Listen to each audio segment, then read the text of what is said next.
Hey guys, my name is Aoki and I am a Grandmaster support player. I'm extremely proficient at engaged tank supports and am widely considered the best Leona on the North American server. I have a great source of competitive experience, but more importantly, solo queue experience. So today I wanted to put together this video to help you climb as support. In this video, I'm going to go over some topics that range from basic to extremely advanced. I'm not going to waste any of your time and just regurgitate the tips you've heard 1,000 times. This is Aoki exclusive information, so get out your notepad and get ready to learn from the greatest support alive.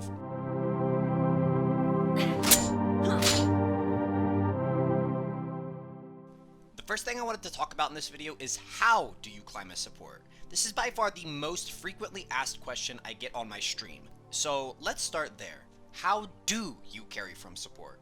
Well, to put it most simply, you play in a high impact manner. This is a concept that many supports never seem to grasp, so I wanted to talk about it first. Playing in a high impact playstyle means squeezing every little ounce of usefulness out of whatever champion you happen to be playing.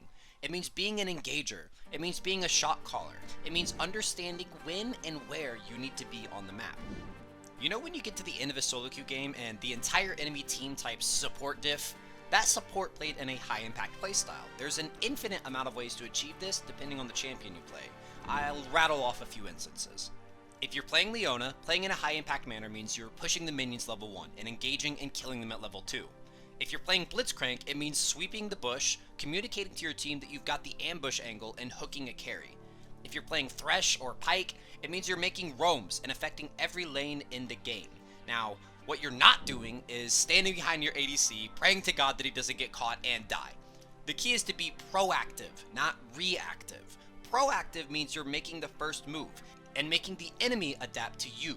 Playing as a reactive type of player means you are always one step behind your enemy, and trust me, pulling the trigger first is rewarded way more in solo queue. Now, you may be asking yourself, okay, so do I have to play these champions specifically to have a high impact? The answer is no, but in my experience, these types of champions that I've listed have a way higher immediate impact. You can, of course, absolutely pop off on champions like Lulu, Soraka, and even Yuumi, but it's way more subtle. You have an impact on those games more through smart positioning, understanding limitations of you and your teammates, vision control, all of which are very important in their own ways to contributing to impacting a game. Now that we've established that we are no longer going to be a wussy, reactive, low-impact support player, let's talk about a few key concepts that is going to take your support game to the next level. First up is roaming. Everyone knows what roaming is, right? It's leaving your lane to absolutely ruin the day of the enemy mid laner, or top laner, or jungler. Your ADC has to sit there and farm like a slave, but guess what? You have freedom!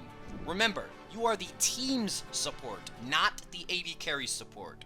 Understanding when and how to roam is extremely pivotal, and since communication in solo queue is very limited, you need to be able to recognize when and how to roam on your own. So let's look at roaming, one of the single greatest tools in your arsenal. While your ADC's happiness shouldn't be your key priority, you should at least try not to absolutely doom them to being frozen out of their wave forever. So make sure that your wave is pushing towards you or that your ADC is resetting, aka returning to fountain to buy items before leaving them forever. Now, I also get asked a lot about how do you know you should roam. So I prepared for you a mental checklist to think about before roaming. Is your AD safe? Is he playing a safe ADC such as Ezreal who can E out of danger if necessary? Also, what is the enemy support playing? Are they playing Alistar with his flash up, who's just going to absolutely curb stomp your ADC the second you leave him? Are you forcing your ADC to position too far forward with no safety net if you leave? Also, is it even worth roaming?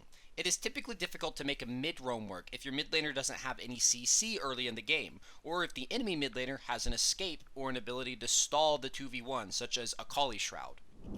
Is it too dangerous to roam? Are you going to run into the enemy jungler, and can they kill you 1v1 before your jungler responds? Where is your jungler on the map currently? This is just a small number of mental checklist items that can get you actively thinking about the state of the game and flexing your mental muscles. Seriously, start thinking about these things and more, and you will begin understanding the game on a much more advanced level. Now let's talk a little bit about a more advanced concept in the support role, reset timers. So essentially a reset timer is when you return to fountain and are not showing in enemy vision. Until you show on the map, you have essentially removed all enemy knowledge about you. Are you following me here? Until you reappear in their vision, you could be anywhere. Now, you can use this to your advantage because 90% of the time, especially in lower ELOs where people do not yet understand the strength of the support role, the supports will just meander back to bot lane as if they're shackled there, while actually walking immediately mid is a much better use of your time. Pathing this way gives you way more agency on the map and still doesn't bring you too much further from the bot lane in case you're needed in an emergency. So from this angle, you can respond to a scuttle crab skirmish, you can gank mid, you could set up vision in the river, you can do literally whatever you want to. If you watch my VODs, and especially my VODs from high elo tournaments, you will see I almost never path directly bot from reset. There's truly a million concepts in League of Legends, and unfortunately I can't teach them all to you in this one video, but I do want to talk about one last concept that is pivotal to finding success in the support role. In League of Legends, most characters derive value from gold, or from leveling up with experience and scaling. Supports do not get the benefit of having easy access to either of those, since they're gated from gold by not farming, and are consistently going to be the lowest level in the game due to splitting every little bit of experience with their ADC and other members of the team. Too many players use this as an excuse as to why they can't climb. They just can't carry without gold or levels, but that excuse is such BS. Plenty of players find their way to Challenger or even the LCS while only playing support, so it's not the role, it's you and how you use the role. So what did they learn that you haven't? They've learned to do more with less. You need to learn to use the strengths of the support role and stop trying to carry through conventional methods, such as just brute forcing with high damage output. You don't get that luxury, unless you're playing Brand or another support mage, but even then you'll have less access to high damage items than mid lane mages. You need to win games through other means, such as clever vision control, understanding of macro, and most importantly, crowd control. If I asked you what was more valuable in a fight, 10,000 damage or a 1-second stun, which one would you answer? 10,000 damage is always useful, you'd probably say, but what if I told you that a 1-second stun could change an entire game? This is me landing a 5-man Leona ult against challengers. This is one of my favorite plays in my history of playing League of Legends, and it all happened because of vision control and CC. I didn't deal 10,000 damage and one-shot someone, and yet I single-handedly set my team up to win the game through proactive shot calling and decisiveness. When you learn to do more with less, you will begin playing to your strengths and around your weaknesses. Sure, you'll never be able to 1v1 the Fed top laner, but if you're playing to your strengths, you won't have to. There are many paths to climbing, and brute forcing is only one of them.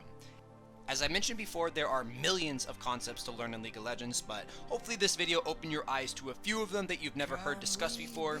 So thank you for watching this video, guys, and if you have any questions about climbing in the support role, I will be answering them down in the comments below. Take it easy, guys, and thank you for watching.